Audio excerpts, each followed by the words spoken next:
Au programme aujourd'hui, une longue liste de news. L'ONU alerte sur un net ralentissement de la croissance mondiale, les banques centrales du monde entier enclenchent un pivot monétaire, le CPI américain se stabilise autour de 2,4%, les taux longs américains restent sous pression, le dollar décroche plus de 5% en 2 semaines et l'or atteint un nouveau record historique à 3500 $ l'once. Mais du côté des cryptos, les mineurs Bitcoin vendent massivement, les RSI repartent en hausse, Jérôme Powell adoucit son discours sur la régulation crypto et Hong Kong approuve un ETF Ethereum avec stacking intégré. On va tout décortiquer dans cet épisode, bienvenue au Menhir, nous sommes le 22 avril 2025. Concernant la macro, la situation économique mondiale devient de plus en plus instable. La croissance mondiale est en repli. Selon le dernier rapport de l'ONU, la croissance mondiale montre des signes de fatigue dès les premiers mois de 2025. Elle est attendue à 2,3% contre 2,8% en 2024. En cause, l'intensification des tensions commerciales menées notamment par les États-Unis qui imposent des tarifs massifs sur les produits asiatiques. Ces politiques protectionnistes menacent les chaînes d'approvisionnement mondiales, accroissant l'incertitude et poussent les acteurs économiques à la prudence. Face à cette menace, un virage monétaire global et coordonné s'opère. Plusieurs grandes banques centrales ont déjà déclenché ou préparé une baisse de leurs taux. Comme pour la Banque Centrale Européenne, par exemple, où les taux ont été abaissés à 2,25% pour soutenir l'inflation et la stabilité financière dans une zone euro en ralentissement. Mais aussi à la Banque de Corée, où les taux ont été maintenus à 2,75% avec une ouverture à une baisse prochaine. La Banque Centrale d'Inde, où les taux ont été abaissés à 6%. La Banque Centrale des Philippines, où les taux ont été réduits à 5,50%. Et pour finir, la Nouvelle-Zélande, où le taux a été abaissé à 3,50% début avril. Côté américain, les tensions internes déséquilibrent la politique monétaire.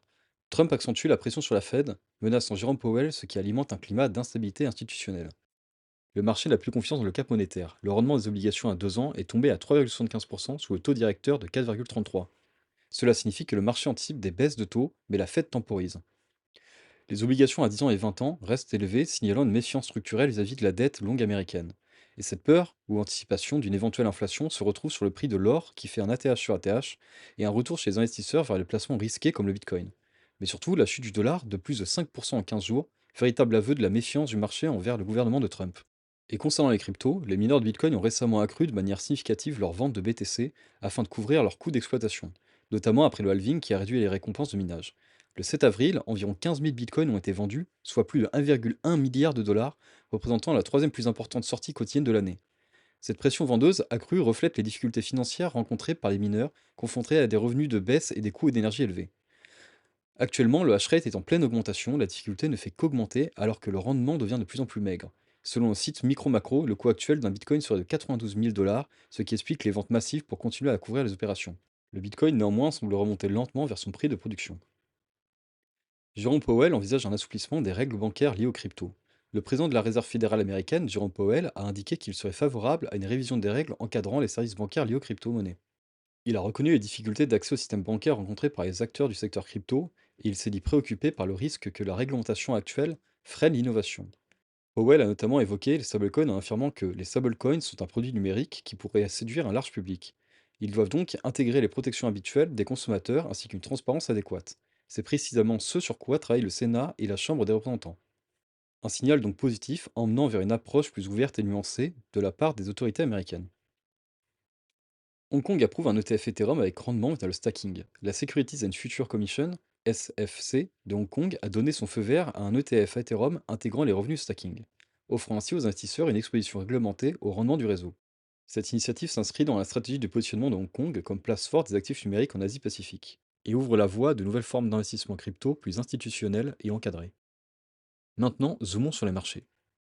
Bitcoin décolle au-dessus de 62 RSI après avoir passé une semaine à stagner autour de 50, une zone d'incertitude. Cependant, le marché semble enfin avoir statué et Bitcoin repart à la hausse. S'il arrive à dépasser 90 000 dollars et y rester, il pourrait rentraîner le marché crypto en marché haussier. Il est important de noter que selon les données de Binance Future, 70% des traders les mieux classés sont actuellement en position longue sur Bitcoin, alors qu'en moyenne, les traders tout confondus ne sont qu'à 40% de longue. Les whales ont donc pris leur décision et les retail ne sont pas l'avoir compris. C'est donc un signal clair que les acteurs expérimentés anticipent une poursuite de la hausse malgré la volatilité ambiante, et cela renforce l'idée que le marché intègre déjà un scénario de baisse des taux et de retour de la liquidité.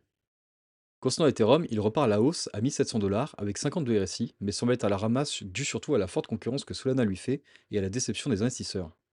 Solana, quant à lui, est à plus de 140 dollars avec un RSI de 60, montrant une hausse constante de sa valeur, et encore une fois que Solana suit fortement Bitcoin. Attention néanmoins, Tao est à plus de 70 de RSI, ce qui pourrait annoncer un retournement à court terme. Et quant au pair extrêmement vendu, Ohm est à 17 de RSI. Après s'être fait shorter par des whales, le prix n'a pas réussi à éponger les ventes dû à une supply qui semblerait manipulée. Et pour finir, ADA semble repartir à la hausse avec le début d'une montée sur sa courbe et une hausse de son RSI.